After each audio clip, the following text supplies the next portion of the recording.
So what's up mga par, update pala sa ating Project Civic na si Creamy.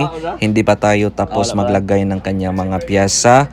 Ayan, na busy kasi ang ating chief mechanic, kaya we have to understand na marami talagang client ang ating chief mechanic, kaya hindi muna napagtuunan ng pansin ang ating project car.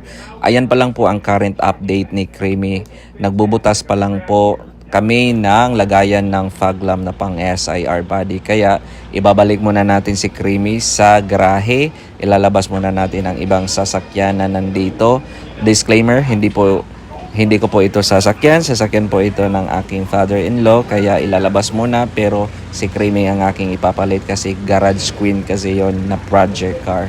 Mahal na mahal ni Buzane ang kanyang project car, kaya kahit hindi tayo ang may-ari ng garahe, ipapasok natin sa garahe si Creamy para hindi mainitan at maulanan.